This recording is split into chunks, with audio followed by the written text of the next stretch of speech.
گھر میں قرآن خوانی چل رہی ہوتی ہے، کیونکہ جمال اور نصیر وغیرہ نے قرآن خوانی رکھی ہوتی ہے اپنے ماں باپ کے لیے، تو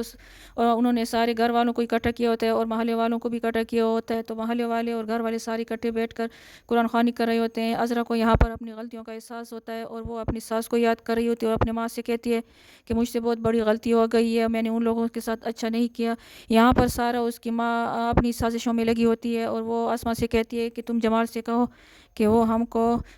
قبرستان لے جائے، ہم ماموں ممانی کی قبر میں جائیں گے اور وہاں پر ہم قرآن خوانی کریں گے اور ان کے لیے دعائیں کریں گے۔ تو آسماں کہتی ہے کہ تم خود اسے کہو جمال سے، تو وہ آپ کو لے جائے گا، لیکن سارا کہتی ہے کہ وہ میری بات نہیں مانتا، آپ کی بات مانے گا، تم اس سے کہو کہ وہ ہم کو لے جائے۔ یہاں پر اس کی جو ماں ہے، سارا کی ماں، وہ بھی یہی کہہ رہی ہوتی ہے آسماں سے کہ تم جمال سے کہو کہ وہ تم لوگوں کو لے جائے اور وہاں پر تم لوگ قرآن خوانی کرو۔ تو یہاں پر آسماں حیران ہوتی ہے کہ میں کس طریقے سے جمال سے کہوں، تو وہ عذرا بھی یہ ساری باتیں سنتی ہے، تو وہ بھی ان کو سارا کی ماں کو سنا دیتی ہے کہ جمال کا یہاں پر کیا کام، تم لوگ جاؤ اگر تم لوگ جانا چاہتے ہو۔ تو یہاں پر جو سارا کی ماں ہے وہ عذرا کی ماں سے کہتی ہے کہ تمہاری بیٹی عجیب سے باتیں کر رہی ہے، اگر جمال اس کو لے جائے گا قبرستان تو کیا ہو جائے گا۔ اور عذرا یہاں پر بہت زیادہ غصے میں ہوتی ہے اور کہتی ہے کہ جمال نہیں لے جاتا، کسی اور سے کہہ دو تو وہ لے جائے گا،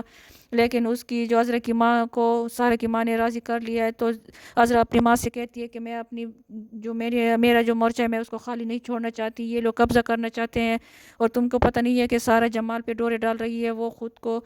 وہ جمال کو اپنی طرف کر رہا ہے۔ تو اس کی ماں حیران ہو جاتی ہے، تو یہاں پر جو جمال کی بیٹی ہے وہ پرچوں کے لیے نمبر زیادہ کرنے کے لیے پیسے دے رہی ہے، رشوت دے رہی ہے، اور کہتی ہے کہ یہاں پر میں نے سنا ہے کہ نمبر زیادہ ہو جاتے ہیں۔ تو کچھ جو ٹیچرز ہیں ان سے بھی یہ لوگ باتیں کر لیتے ہیں، لیکن جو ٹیچر وہ ان سے بہت زیادہ پیسے لیتا ہے۔ یہاں پر یہ سب کچھ چل رہا ہوتا ہے، تو وہ لوگ یہی اس بات کے لیے اس کو راضی کر رہے ہیں کہ پرچے میں اس کو زیادہ نمبر دیے جائیں، تو یہ ساری باتیں چل رہی ہوتی ہیں۔ تو وہ اس کو ٹیچر کو یہی کہتا ہے کہ میرے پاس اتنے زیادہ پیسے نہیں ہیں، اگر تم کہو تو میں تھوڑے سے پیسے دے دوں گی۔ یہاں پر جو جمال کا چھوٹا بھائی ہے اس نے لڑائی کر لی ہے، اس کی لڑائی ہو جاتی ہے کسی اور لوگوں سے، تو اس کے دوست اس کو پکڑ لیتے ہیں کہ تاکہ ایک دوسرے کو نہ مارے اور نہ ہی زخمی کریں، تو وہ سارے اس طریقے سے اس کو پکڑ لیتے ہیں۔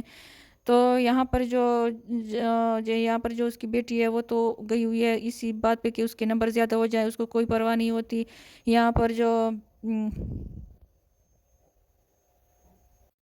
یہاں پر جمال کا جو چھوٹا بھائی ہے اور اس کی بیوی کے بیچ میں بہت زیادہ لڑائی ہو جاتی ہے۔ اس کی بیوی اسے کہتی ہے کہ تم کیوں آج تم سارا دن کہاں تھے، تو وہ اسے کہتا ہے کہ تم مجھ سے کیا جو ہیڈ ماسٹر کی طرح مجھ سے پوچھ جاچ کر رہی ہو، تم کون ہوتی ہو جو مجھ سے اتنا پوچھ رہی ہو۔ تو وہ کہتی ہے میں کوئی ماسٹرنی نہیں ہوں،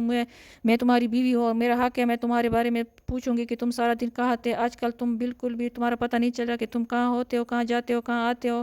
تو وہ اسی بات پر لڑائی ہوتی ہے اور جمال جو ہے وہ خود بھی اسی بات پہ بہت پریشان ہے، کیونکہ گھر کے حالات کچھ عجیب سے ہو رہے ہیں۔ عذرا اور سارا کی ماں کے بیچ میں بہت زیادہ تکراریں وغیرہ ہوتی ہے اور گھر کا ماحول بہت زیادہ خراب ہو جاتا ہے، تو اس لیے وہ جمال بہت زیادہ پریشان ہوتا ہے، وہ اپنے بچوں کے لیے بھی پریشان ہوتا ہے۔ تو یہ ساری باتیں وہ سوچ رہا ہوتا ہے کہ